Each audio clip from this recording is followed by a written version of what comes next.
IELTS Practice Tests Plus by Vanessa Jakeman and Claire McDowell. Published by Pearson Education Limited. Cassette 1, Side 1. Skills for IELTS. Listening. Listen to extracts 1 and 2 and answer questions 1, 2 and 3. Extract 1.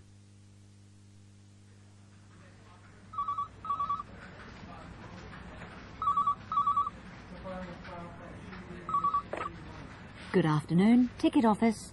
Oh, hello. Can we still get tickets for tonight's performance of the concert? Yes, there are tickets still available. How much are they? Full price is $35 or $25 concession for students. $25 sounds okay. And what time does it start?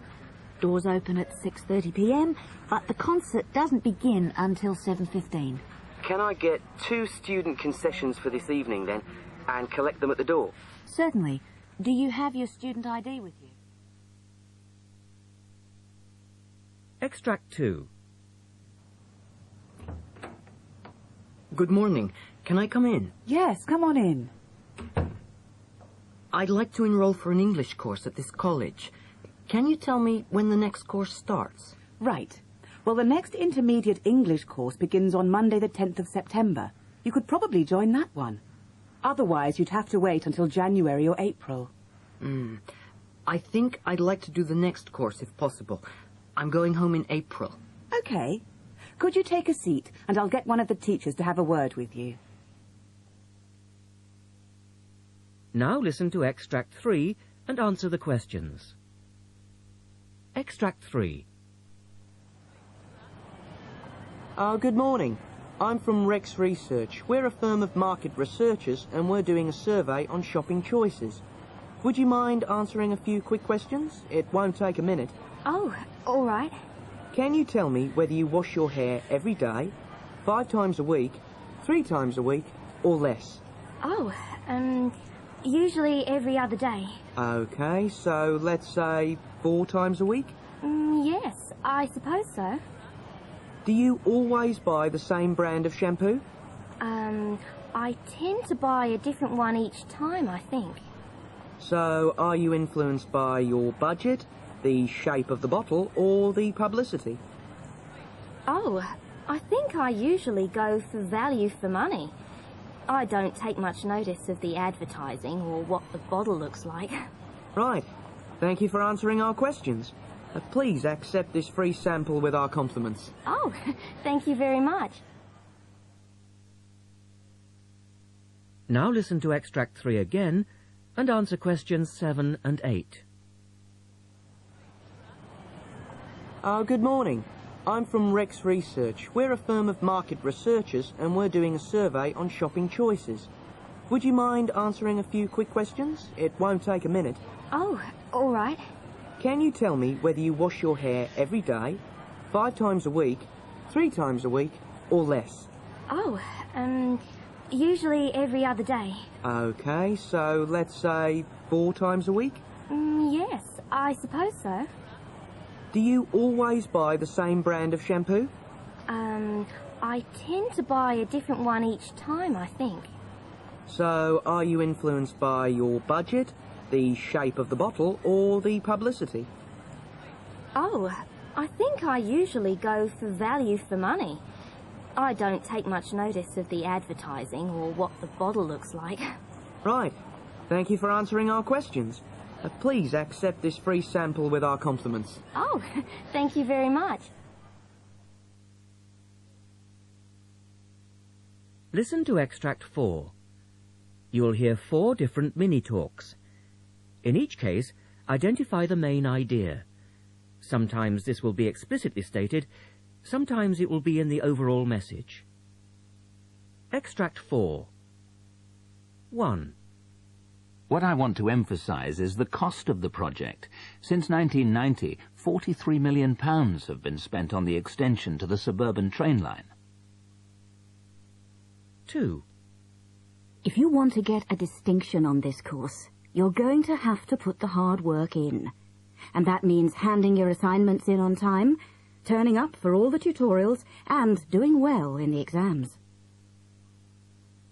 3. It's interesting how some people can be passionate about certain things while others have no interest in them at all. For instance, I have some friends who just love horses. They love to ride them, to breed them and race them. In fact, horses are their lives. Personally, I can't see the attraction. 4. It was amazing. We were sitting there on the plane in London, waiting for the other passengers to board, just about to take off, when I looked up, and who do you think was coming down the aisle? It was Mike, all the way from Melbourne. And as if that weren't strange enough, he had the seat next to me. I couldn't believe it. What a coincidence. Listen to extract 4 again and pause after each speaker. Make notes of some of the supporting information. 1. What I want to emphasise is the cost of the project. Since 1990, £43 million have been spent on the extension to the suburban train line. 2. If you want to get a distinction on this course, you're going to have to put the hard work in. And that means handing your assignments in on time, turning up for all the tutorials, and doing well in the exams. 3. It's interesting how some people can be passionate about certain things while others have no interest in them at all. For instance, I have some friends who just love horses. They love to ride them, to breed them and race them. In fact, horses are their lives. Personally, I can't see the attraction. 4. It was amazing. We were sitting there on the plane in London, waiting for the other passengers to board, just about to take off, when I looked up, and who do you think was coming down the aisle? It was Mike, all the way from Melbourne. And as if that weren't strange enough, he had the seat next to me. I couldn't believe it. What a coincidence. Listen to extract 5 and answer the question. Extract 5. Ladies, gentlemen and children, welcome to the Australian Museum. Great to see so many of you here this morning for the opening of our fantastic exhibition on spiders. As you know, we've got some particularly mean spiders in Australia, but most spiders are quite harmless and play an essential role in maintaining the balance of nature. One of our primary aims with this exhibition is to inform people about these wonderful little 8-legged creatures who work in harmony with mankind. Listen to extract 6 and answer the question. Extract 6. Can you tell us about the new running shoes which you've developed for the Olympic athletes? Sure.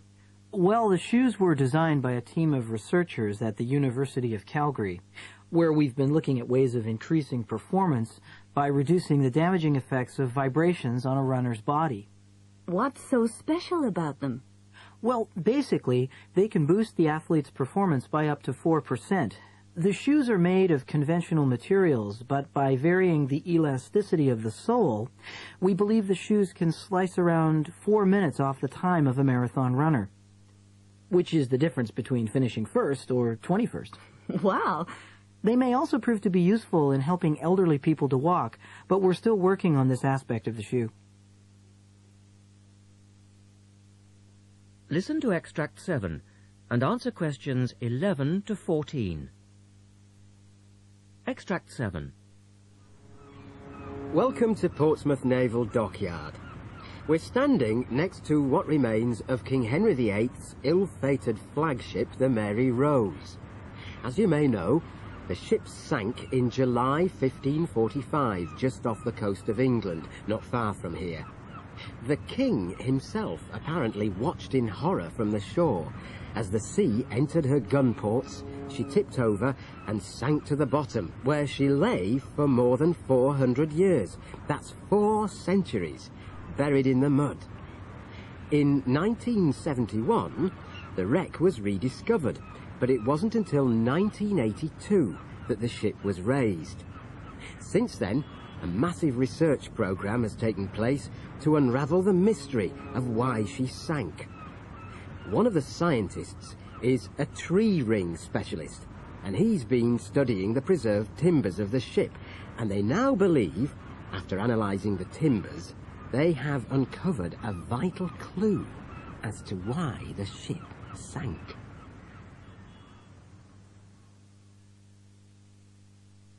Listen to Extract 8 and answer question 15. Extract 8. Did the school give you a list of what you'll need for the camping trip? Yes, they did. Got it here somewhere. OK, read it out then.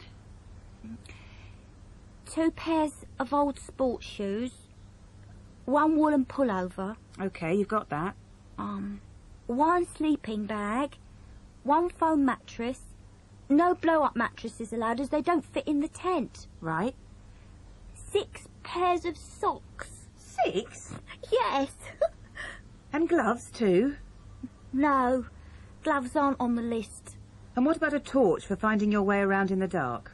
Yes. Flashlight is mentioned and spare batteries too.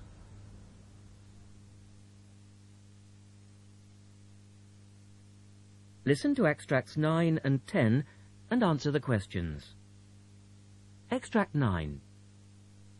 The new education building on campus is known as an intelligent building. That means that the lifts are supposed to know if you are waiting for them, and the lights should go off automatically if there's no one in the rooms. But in fact, the lights often go off in the middle of lectures, and you have to get up and wave your arms around to turn them on again. And in the summer, the air conditioning is so cold, you often need to wear a coat. I don't think that's very intelligent, do you? Extract 10. Over the past 150 years, bicycles have undergone an enormous number of changes. In fact, the bicycle is now a mature product. So much so that any dramatic advances are no longer likely. However, there are still exciting times ahead for the bike. Concerns about pollution, health and traffic congestion, as well as fashion and new construction materials, are highlighting the role of the bicycle in our everyday lives. And for many people, especially over short distances of less than 8 kilometers, using a bike can often be much faster than driving a car. Test 1. You will hear a number of different recordings, and you will have to answer questions on what you hear. There will be time for you to read the instructions and questions, and you will have a chance to check your work. All the recordings will be played once only. The test is in 4 sections.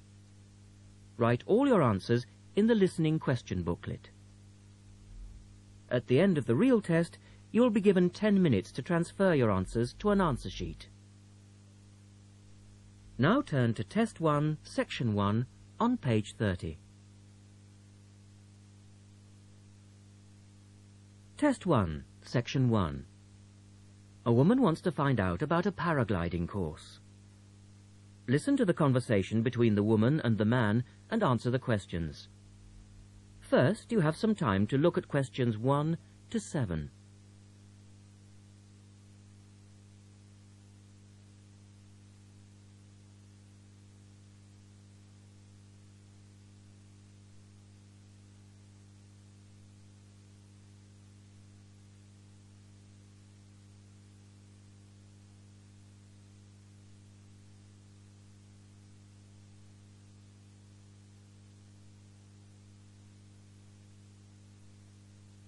You will see that there is an example which has been done for you. On this occasion only, the conversation relating to this will be played twice.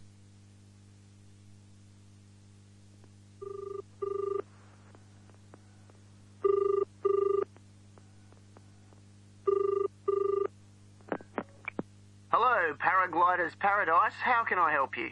Oh, hi. I'm interested in doing a course in paragliding. Which course are you interested in? Well, I'm not sure. What's available? Well, we've got the introductory course, which lasts for 2 days. Okay. Or there's the 4-day beginner's course, which is what most people do first. I'd tend to recommend that one. And there's also the elementary pilot course, which takes 5 to 6 days depending on conditions. We might try the beginner's course. The woman says they would like to try the beginner's course. So the answer is B, the 4-day beginner's course. Now we shall begin. You should answer the questions as you listen, because you will not hear the recording a second time. Listen carefully and answer questions 1 to 7.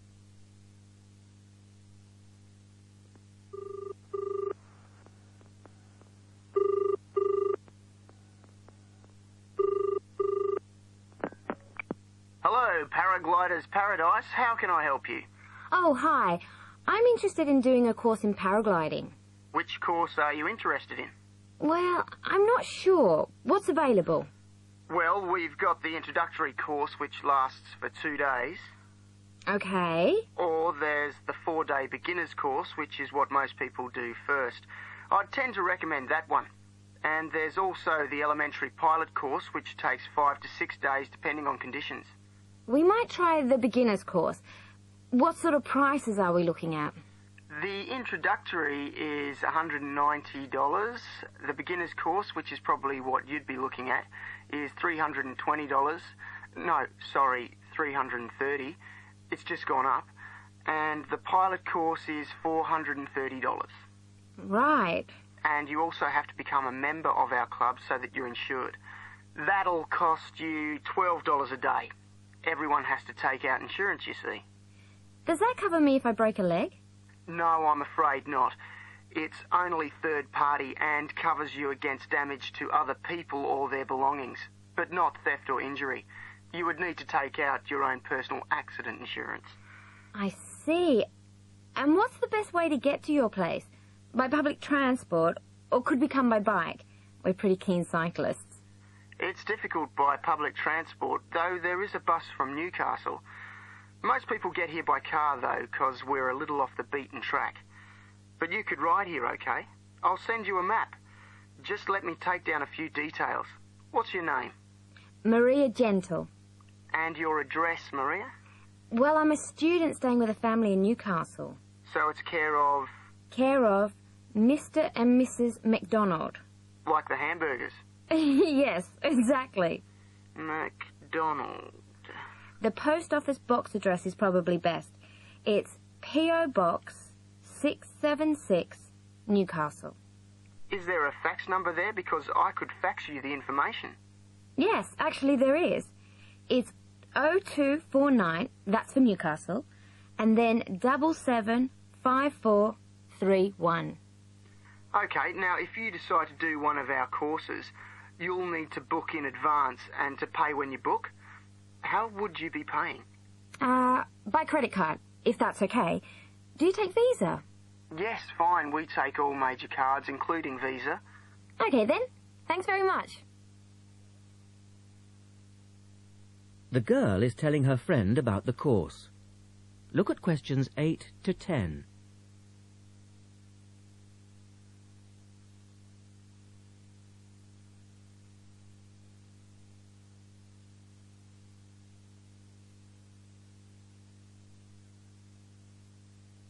Now listen to their conversation and answer questions 8 to 10.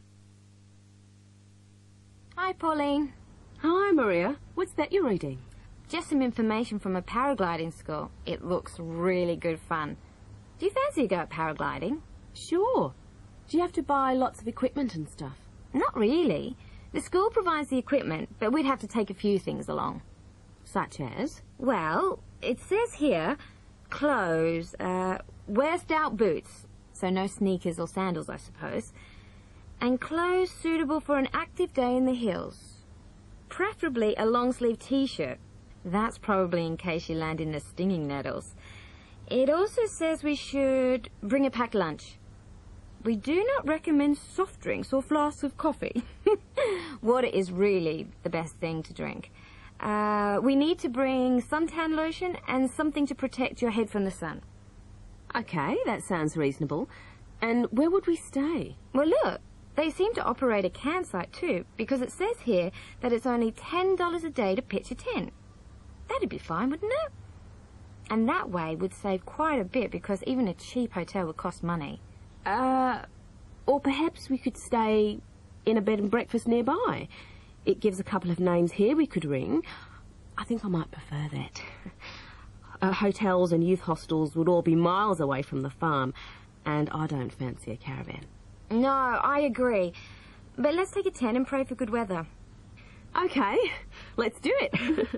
What about next weekend? No, I can't. I'm going on a geography field trip. And then it's the weekend before the exams, and I really do need to study. Okay then, let's make it the one after the exams. Fine. We'll need a break by then. Can you ring and let me know if you can find out some... That is the end of section 1. You now have half a minute to check your answers.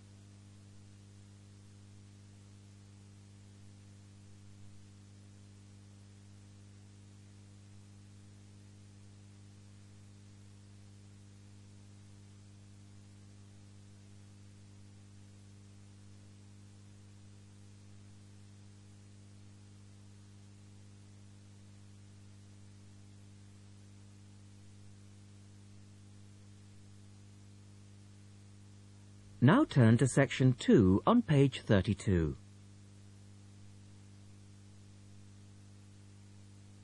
Test 1, section 2.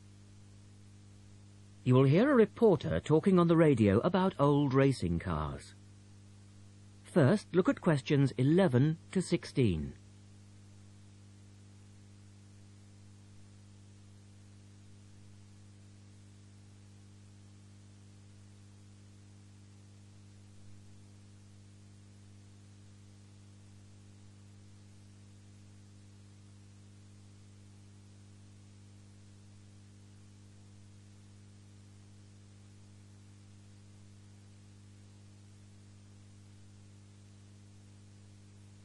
As you listen to the first part of the talk, answer questions 11 to 16. The Goodwood Museum is currently celebrating some of the most extravagant types of car design in its Festival of Speed. Here's our reporter, Vincent Freed, who's on site to tell us about some of the cars on display. Well, here I am, standing in front of one of the most prestigious cars ever built, the Duesenberg. A fantastically expensive, luxurious car built in the early part of the 20th century and bearing all the glamorous qualities of the Jazz Age. How many were there? Well, only 473 Duesenberg J-types were ever built, and the model here is one of the rarest. Each had a short 125-inch chassis or framework, and the body was always in the form of an open two-seater. The technology behind the car's 6.9-litre engine was extraordinary. It featured capsules of mercury in the engines to absorb vibration and provide an incredibly smooth ride. In fact, these cars offered unparalleled performance. In an age when 160 kilometers per hour was considered very fast, the Duesenberg promised a top speed of 180 kilometers per hour and could do 140 kilometers per hour in second gear. Duesenberg, who designed the car, sold it as a frame and engine.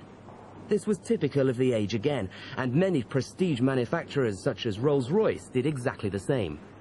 Owners able to afford the hefty $9,000 price tag for the basic car would then commission a coachwork company to build a body tailored to their own individual requirements.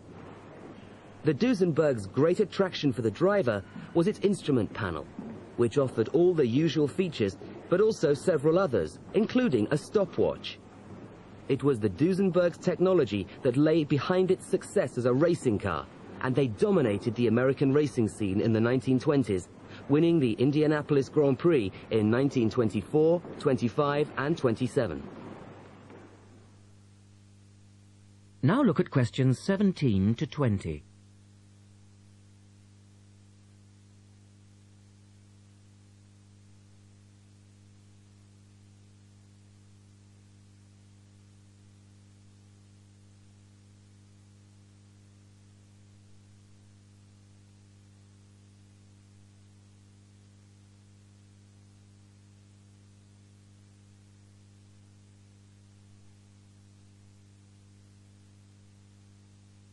As the talk continues, answer questions 17 to 20.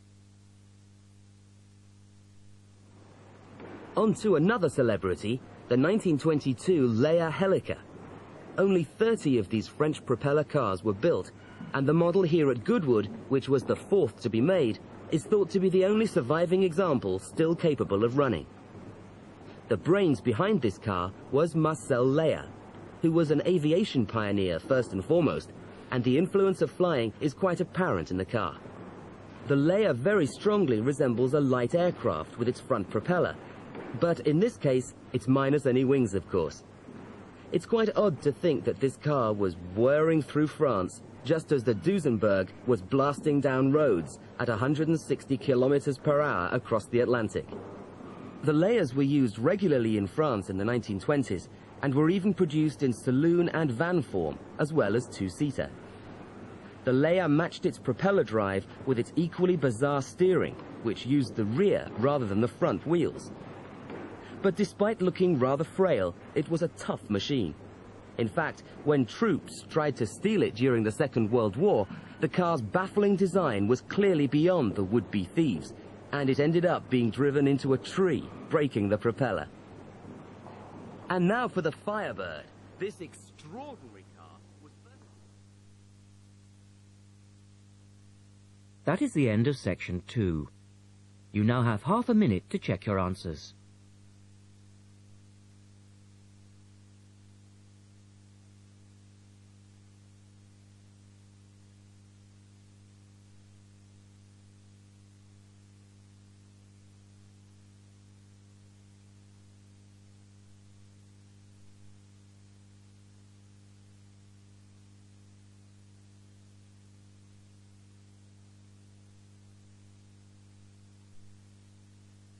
Now turn to section 3 on page 33.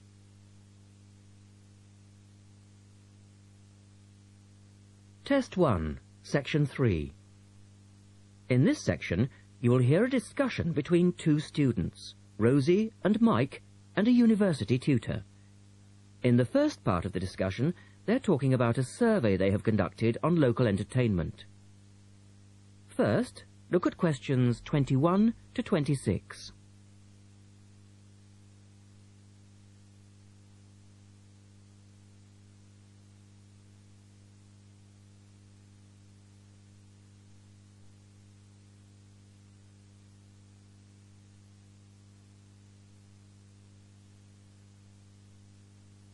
Now listen to the first part of the discussion and answer questions 21 to 26. Good morning, everyone. Well, I think we can start straight away by getting Rosie and Mike to do their presentation. Would you like to start, Rosie? Yes. Well, we've done a survey on local entertainment. Basically, we tried to find out how students feel about the entertainment in the town and how much they use it. Yes, so we've called our project Out and About. Yes, that's a good title, Out and About. We wanted to find out how well students use the entertainment facilities in town, whether they get to see the latest plays, films, that kind of thing. Now, we have our own facilities on campus, of course. Oh, yes. We deliberately omitted those as we really wanted to examine outside entertainment in the town as opposed to on the university campus. Actually, there were a lot of areas to choose from, but in the end, we limited ourselves to looking at 3 general categories: cinema, theatre and music. Right. OK, well, first of all, cinema. In the town, there are 3 main places where you can see films. There's the new multi-screen cinema complex, the old Park Cinema, and a late-night Odeon. So, if you look at this chart, in terms of audience size, the multi-screen complex accounts for 75% of all cinema seats. The Park Cinema accounts for 20% of seats, and the late-night Odeon has just 5% of seats. As you probably know, the complex and the park show all the latest films, while the late-night cinema tends to show cult films. So, when we interviewed the students, we thought the complex would be the most popular choice of cinema. But surprisingly, it was the late-night Odeon. Yeah, and most students said that if they wanted to see a new film, they waited for it to show at the park, because the complex is more expensive and further out of town, so you have to pay more to get there as well. Yes, and that adds to the cost, of course, and detracts from the popularity, evidently. Well, next, we looked at theatres. The results here were interesting because, as you know, there's a theatre on campus which is popular, but there's also the Stage Theatre in town, which is very old and architecturally quite beautiful. And there's the large modern theatre, the Ashtop, that has recently been built. So you just looked at the two theatres in town? Yes, but the thing about the theatres is that there's a whole variety of seat prices. Also, the types of performance vary, so students tend to buy seats at both and like using both for different reasons. And if they want cheap seats at the Ashtop, they can just sit further from the front. What we did find that was very interesting is that there are periods during the year when students seem to go to the theatre and periods when they go to the cinema. And we really think that's to do with budget. If you look at this graph, you can see that there's a peak around November, December when they go to the theatre more, and then a period in April, May when neither is particularly popular. And then theatre viewing seems to trail off virtually, while the cinema becomes quite popular in June, July. I think you're probably right about your conclusions. In the second part of the discussion, Rosie and Mike talk about different music clubs. Look at questions 27 to 30 first.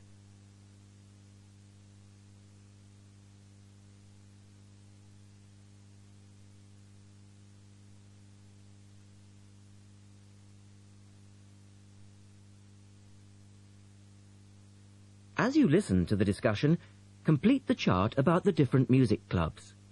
Some answers have been done for you. Listen carefully and answer questions 27 to 30. Well, lastly, we looked at music, and this time we were really investigating the sort of small music clubs that offer things like folk or specialise in local bands. So not musicals as such? That's right. We looked at 3 small music venues and we examined the quality of the entertainment and the venue and gave a ranking for these.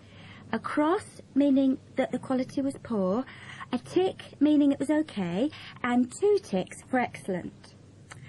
First of all, the Blues Club, which obviously specialises in blues music.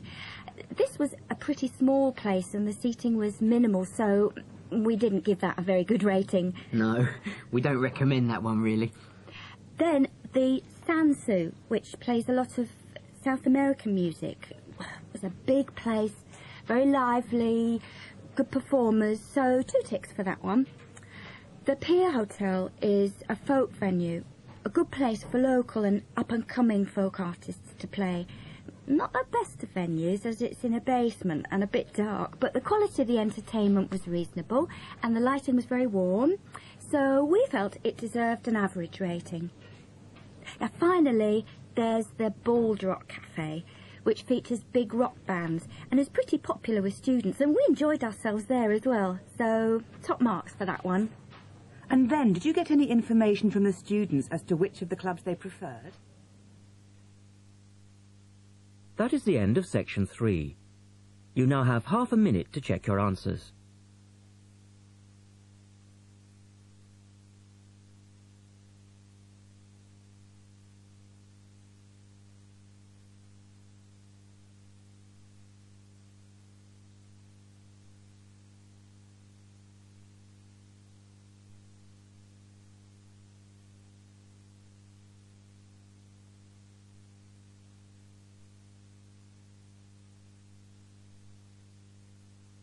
This is the end of side 1.